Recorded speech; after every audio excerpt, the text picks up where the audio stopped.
দক্ষিণ চব্বিশ পরগনা জেলার ভাঙড়ের কলেজ মোড়ে তৃণমূল কংগ্রেসের একটি শীত বস্ত্র বিতরণ অনুষ্ঠান হয় বিধায়ক শওকত মোল্লার ডাকে। আর সেই অনুষ্ঠানে উপস্থিত ছিলেন ক্যানিং পূর্বের বিধায়ক শওকত মোল্লা সহ দক্ষিণ চব্বিশ পরগনা জেলার কৃষি এবং সেচ দপ্তরের কর্মাধ্যক্ষ বাহারুল ইসলাম, আহসান মোল্লা ইত্যাদি অন্যান্য তৃণমূল নেতৃত্বরা। এদিনের এই অনুষ্ঠানে বক্তব্য রাখতে গিয়ে বিধায়ক শওকত মোল্লা বলেন যে আইএসএফ ভিখারির দল, নওশাদ সিদ্দিকী একজন চিটিংবাজ, 4 পয়সার চানাচুর।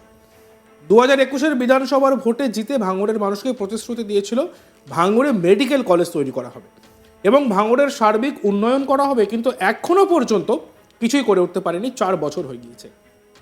তিনি আরও বলেন, যখন ইলেকশন আসে তার 6 মাস আগে থেকে বিধানসভায় বিজেপির বিধায়কদের সঙ্গে কোলাকুলি করে। বিজেপি বিধায়করা যেটা বলে সেটাই আইএসএফ বিধায়ক নওশাদ সিদ্দিকী বলে। আর ভাঙড়ে এসে সংখ্যালঘু মুসলিমদের জন্য মায়া কান্না কাঁদে। আগামী 2026-এ বিধানসভা নির্বাচনের জন্য ভাঙড়ে তৈরি আছে তৃণমূল কংগ্রেস। যদি হিম্মত থাকে, বুকের পাটা থাকে, রাজনৈতিকভাবে লড়াই হবে। আমি দায়িত্ব নিয়ে বলছি, লোকসভা ভোটে 87,000 লিড পেয়েছি, 2026-এর বিধানসভা ভোটে 1 লক্ষ ভোটের লিড পাবো। তৃণমূল বিধায়ক শওকত মোল্লা কি বলছেন শুনব। আর এই ভাওতাবাজ, একটা চিটিংবাজ, এই নওশাদ সিদ্দিকী 2021 সালে ভাঙড়ের মানুষকে যে প্রতিশ্রুতি দিয়েছিল, বলেছিল মেডিকেল কলেজ তৈরি করে দেব। আপনারা জিজ্ঞাসা করুন কোথায় মেডিকেল কলেজ? 4 বছর হয়ে গেল। আপনারাই জিজ্ঞাসা করুন ভাঙড়ের রাস্তাঘাট আজ কেন এই অবস্থায় হয়ে থাকবে? বিধায়ক কি করেছেন কেন বলুন? আপনার নওশাদ সিদ্দিকী একটা 4 পয়সার চানাচুর বলি আমরা। 4 বছরে 1 ফুট রাস্তা করতে পারেনি গোটা ভাঙড় বিধানসভায়। আর তার কিছু চামুন্ডি আছে, বিভিন্ন সময় বিভিন্ন ধরনের কথা বলে। আপনি কার সঙ্গে থাকবেন? মমতা বন্দ্যোপাধ্যায়ের সঙ্গে থাকবেন, নাকি যারা ধর্মের কালোবাজারি, একদিকে বিজেপি আরেকদিকে আইএসএফ, যারা ধর্ম নিয়ে রাজনীতি করে, ধর্ম নিয়ে মানুষকে বিভাজন করে, যারা জাতপাতের দাঙ্গার কথা বলে, যারা হিন্দু মুসলমানকে বিভাজন করে, আপনি তার সঙ্গে থাকবেন? এটা আপনাকে ঠিক করতে হবে। ঠিক যখন ইলেকশন আসে তার 6 মাস আগে থেকে এই নওশাদ সিদ্দিকী এই বিজেপির সঙ্গে ব্যাঙের মতো কোলাকুলি করে আর জাপটাজাপটি করে, এটা আমরা ভুলে যাইনি। আমি একজন বিধানসভার সদস্য, আমি দায়িত্ব নিয়ে বলছি, বিধানসভাতে বিজেপি যা বলেন আর নওশাদও তাই বলে। বিধানসভায় গিয়ে বিজেপির সঙ্গে এমএলএদের সঙ্গে কোলাকুলি করে, আর ভাঙড়ে এসে সংখ্যালঘু মুসলমানদের জন্য মায়া কান্না কাঁদে, কুমিরের কান্না কাঁদে। আমরা তৃণমূল কংগ্রেস তৈরি, যদি হিম্মত থাকে, বুকের পাটা থাকে। 26 সালে রাজনৈতিকভাবে লড়াই হবে, গণতান্ত্রিকভাবে লড়াই হবে। আমরা লোকসভাতে 87,000 ভোটে এখান থেকে লিড পেয়েছি, এই বিধানসভা থেকে। আর আপনাদের আশীর্বাদ, দোয়া, ভালোবাসা, সহযোগিতা যদি থাকে, 1 লক্ষ ভোটে আমরা এই ভাঙড় বিধানসভা থেকে জিতব, কেউ আটকাতে পারবে না।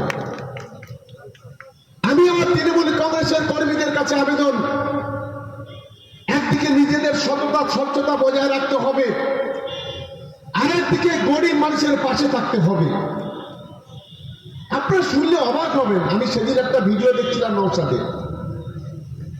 আমরা এই শীতবস্ত্র বিতরণ করেছি 1 জানুয়ারি 6,000, শুধু মাত্র ভাঙড় বিধানসভা। এটাই নাকি আমাদের কাছে অপরাধ? আমরা নাকি এই শীতবস্ত্র দেওয়ার জন্য যে এই লোকের নাকি ডেকে আনি? আরে তুমি তো একটা ভিখারি, হাত পেতে পয়সা নাও, আর আমরা হাত পেতে মানুষের দিই, আমরা হাত পেতে পয়সা নেই না। আমরা যদি একটা গরিব মানুষকে শীতবস্ত্র দিই, একটা জামা দিই, একটা শাড়ি দিই, একটা কম্বল দিই, এটা অপরাধ নয়, এটা আমাদের দায়িত্ব। ইট ইজ আওয়ার রেসপন্সিবিলিটি, এটা মাথায় রাখতে হবে। আর এ বিষয়ে আমাদের প্রতিনিধি প্রসেনজিৎ সাহার একটি প্রতিবেদন আমরা দেখব।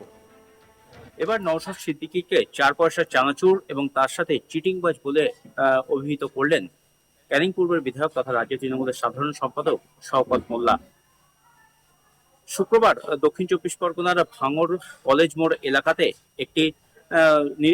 একটি কর্মসূচি ছিল তৃণমূল কংগ্রেসের। সেখানে শীত বস্ত্র বিতরণ কর্মসূচি ছিল এবং সেই কর্মসূচিতে যোগ দিয়ে কার্যত তৃণমূল নেতা তথা রাজ্য তৃণমূলের সাধারণ সম্পাদক শওকত মোল্লা তিনি ভাঙড়ের বিধায়ক নওশাদ সিদ্দিকী সম্পর্কে এই ধরনের কুরুচিকর কথা বলেন। তিনি বলেন যে বিধানসভা ভোট কাছে এলেই তখন কার্যত বিজেপি নেতাদের সাথে, বিজেপির বিধায়কদের সাথে কোলাকুলি করেন নওশাদ সিদ্দিকী। তাকে চার পয়সার চানাচুর বলে অভিহিত করেছেন শওকত মোল্লা। শওকত মোল্লা আরো দাবি করেছেন যে গত যে বিধানসভা নির্বাচন, সেই বিধানসভা নির্বাচনে নওশাদ সিদ্দিকী জিতেছিলেন এই ভাঙড়ে। তবে আগামী যে 2026-এর বিধানসভা নির্বাচন, সেই নির্বাচনে কিন্তু নওশাদ কোনোভাবেই জিততে পারবেন না। তার কারণ লোকসভা ভোটে তৃণমূল কংগ্রেস এখানে প্রায় 76,000 ভোটে লিড পেয়েছে এবং আগামী বিধানসভা নির্বাচনে 1 লক্ষের বেশি লিড তৃণমূল কংগ্রেস কিন্তু পাবে এখান থেকে, এমনটাও দাবি করেছেন শওকত মোল্লা। এবং যদি ক্ষমতা থাকে নওশাদের, তাহলে রাজনৈতিকভাবে যেন নওশাদ এখানে মোকাবিলা করেন, সেই বার্তাও শওকত মোল্লা দিয়েছেন। গত বিধানসভা নির্বাচনের আগে নওশাদ সিদ্দিকীর তরফ থেকে বা আইএসএফ এর তরফ থেকে ভুরি ভুরি কথা দেওয়া হয়েছিল, প্রতিশ্রুতি দেওয়া হয়েছিল ভাঙড়ে নানা ধরনের উন্নয়ন তারা করবেন, মেডিকেল কলেজ করবেন, সংখ্যালঘুদের জন্য হোস্টেল করবেন, এই ধরনের নানা ধরনের প্রতিশ্রুতি দিয়েছিলেন, কিন্তু কোনো প্রতিশ্রুতি কিন্তু পালন করেনি এই নওশাদ সিদ্দিকী, এমনটাও দাবি করেছেন শওকত মোল্লা। এবং সেই কারণেই আগামী যে বিধানসভা নির্বাচন, সেই বিধানসভা নির্বাচনে কার্যত ভাঙড়ের মাটি থেকে নওশাদ সিদ্দিকীকে সাধারণ মানুষ উপড়ে ফেলবেন এবং এখানে তৃণমূলই শেষ আসিয়া আসবেন, তেমনটাও জানিয়েছেন শওকত মোল্লা।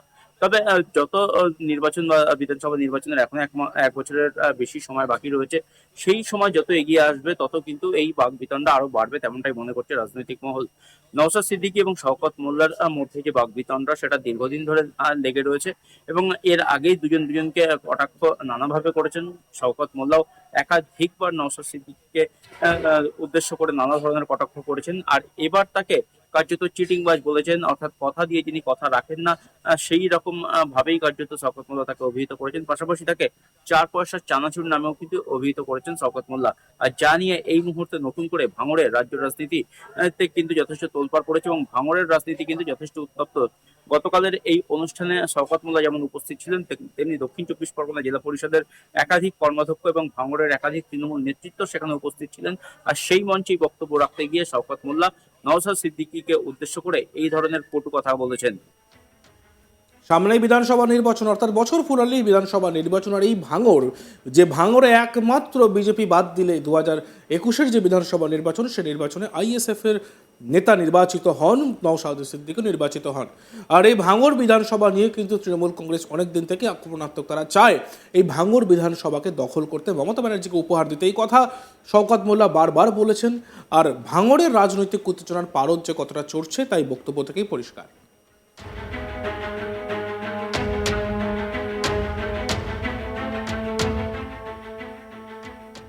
দেখতে থাকুন আজ তাক বাংলা। আমাদের ভিডিওসগুলি ভালো লাগলে লাইক করবেন, কমেন্টস করবেন, শেয়ার করবেন এবং চ্যানেলটিকে অবশ্যই সাবস্ক্রাইব করতে ভুলবেন না।